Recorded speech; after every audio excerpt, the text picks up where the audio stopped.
우리에게 주시는 하나님의 말씀은 에스라 3장 1절부터 7절까지의 말씀입니다.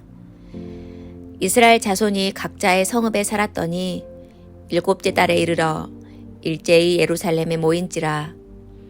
요사닥의 아들 예수아와 그의 형제 제사장들과 스알디엘의 아들 수룹바벨과 그의 형제들이 다 일어나 이스라엘 하나님의 제단을 만들고 하나님의 사람 모세의 율법에 기록한 대로 번제를 그 위에서 드리려 할세. 무리가 모든 나라 백성을 두려워하여 제단을 그 터에 세우고 그 위에서 아침 저녁으로 여호와께 번제를 드리며 기록된 규례대로 초막절을 지켜 번제를 매일 정수대로 날마다 드리고 그 후에는 항상 드리는 번제와 초하루와 여호와의 모든 거룩한 절기의 번제와 사람이 여호와께 기쁘게 드리는 예물을 드리되 일곱째 달 초하루부터 비로소 여호와께 번제를 드렸으나 그때 여호와의 성전 지대는 미처 놓지 못한지라.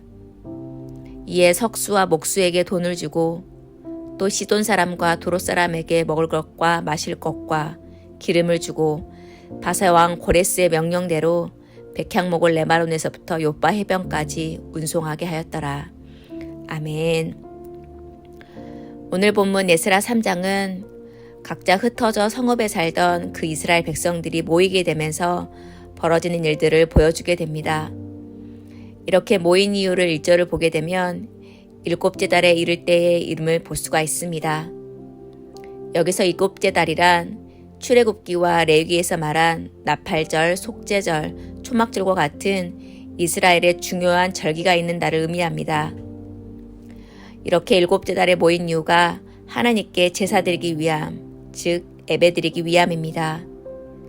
그런데 이제 그들의 제사는 달라졌습니다.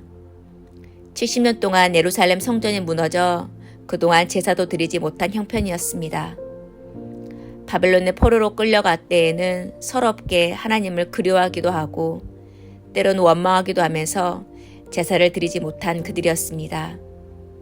그러나 그들이 이제 결단하고 다시 예루살렘에 돌아왔습니다. 이제는 함께 모여 절기를 통해 하나님께 제사 드리는 그들의 감격은 이제 예전과는 다를 것입니다. 그리고 그들의 감격은 남달랐을 것입니다.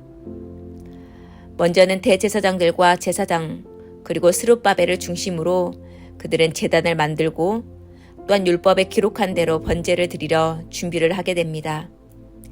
비록 성전은 없었지만 제단을 쌓는 것 먼저 그들은 시작한 것입니다. 3절을 보게 되면 무리가 모든 나라 백성을 두려워하여 제단을 그 터에 세우고 그 위에서 아침 저녁으로 여호와께 번제를 드리며 라고 말합니다. 지금도 절기가 되면 흩어져 살던 디아스포라 유대인들이 예루살렘을 모이는 것이 화제가 되는데요.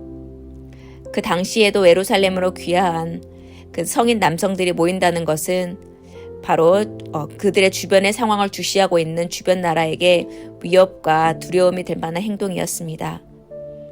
또한 동시에 이스라엘 백성들에게도 자신들의 제사에 관한 이러한 행동들이 주변에 두려움을 느끼게 한 행동임을 그들은 알고 있었을 것입니다. 그렇지만 그들은 주변의 위협과 또 내면의 그런 것에 동요되지 않고 4절을 보게 되면 기록된 규례대로 초막절을 지켰다라고 말합니다. 이렇게 주변의 두려움과 또한 내면의 두려움은 하나님께 제단을 쌓고 또한 이러한 절기를 지킴으로써 바뀌어지게 되었습니다. 무엇보다 초막절은 이스라엘 백성들이 출애굽을 기억하는 절기입니다. 하나님께서는 출애굽한 이스라엘 백성들이 광야 가운데 구름기둥과 불기둥으로 보호해 주셨습니다. 이를 신명기 8장 4절에서는 또한 이렇게 말합니다. 이 40년 동안에 내 의복이 헤어지지 아니하였고 내 발이 부르트지 아니하였다. 하나님께서는 이스라엘 백성이 사람이 살 수 없는 광야 가운데 아무것도 없는 그 땅에서도 하나님만이 도우셨음을 그들은 이를 보여주고 계신 것입니다.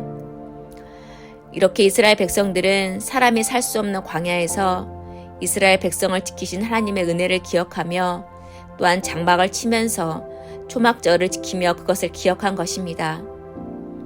아마도 지금 그때의 상황을 율법과 이야기를 통해 그들은 알게 되었을 때 다시 초막절을 지키는 그것을 기억하면서 그들은 지금의 상황이 초막절과 비슷하다고 생각했을 것입니다. 이렇게 초막절을 지키며 그들의 몸으로는 당시 출애굽한 상황과 또한 제사를 기억하고 또 마음으로는 하나님의 은혜와 지금까지 베푸신 은혜에 감사를 느꼈을 것입니다. 그러할 때 이러한 제사에 대해서 5절은 이렇게 말합니다. 여호와의 모든 거룩한 절기의 번제와 사람이 여호와께 기쁘게 드리는 예물을 드리되, 이렇게 그들이 자원하는 마음과 주변의 위험에도 두려워하진 용기를 하나님께서는 기쁘게 받으셨다는 것입니다. 또한 그리고 앞으로도 광야와 같은 이러한 생활이 지속되더라도 그들은 제단을 지키고 또 절기를 지키려 한 그들의 마음은 변하지 않기를 이 예식을 통해 기억하지 않았을까 싶습니다. 성도 여러분, 하나님의 은혜는 기억하고 감사하는 것입니다. 이스라엘 백성은 포로 귀환 후에 아직도 성전을 짓지 않은 그런 상황이었지만 먼저 절기를 지키고 예배를 드리는 일을 우선시했습니다. 왜냐하면 그들이 이스라엘에 돌아온 가장 큰 이유였기 때문입니다. 이것 또한 예배를 통해 거룩하게 그들을 회복시키려는 하나님의 계획이기도 했습니다. 이렇게 예배를 회복할 때 임하는 것이 바로 하나님의 은혜입니다. 그 은혜는 우리에게 부족한 상황과 나의 상황을 바라보기보다 하나님께서 그동안 주신 것을 헤아리고 그렇게 감사하는 능력이 있습니다.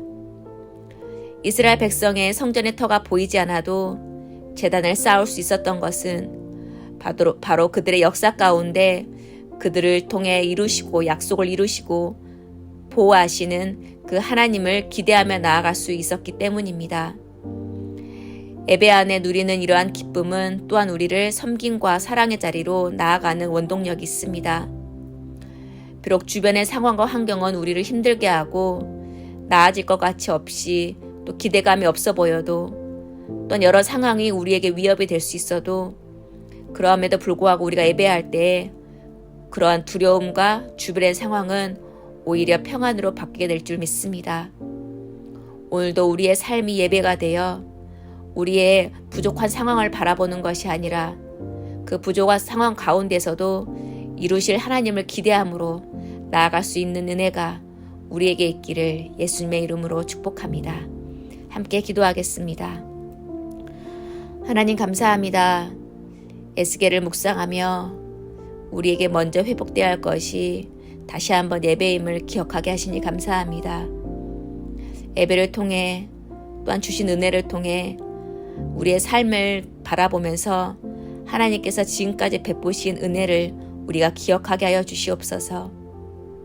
그럴 때 우리의 상황을 바라보는 것이 아니라 더 크신 하나님을 바라봄으로 넉넉히 이길 힘이 우리에게 있게 하여 주시옵소서.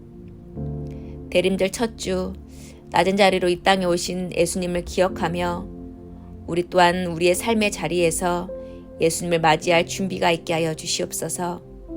예수님의 이름으로 기도합니다. 아멘.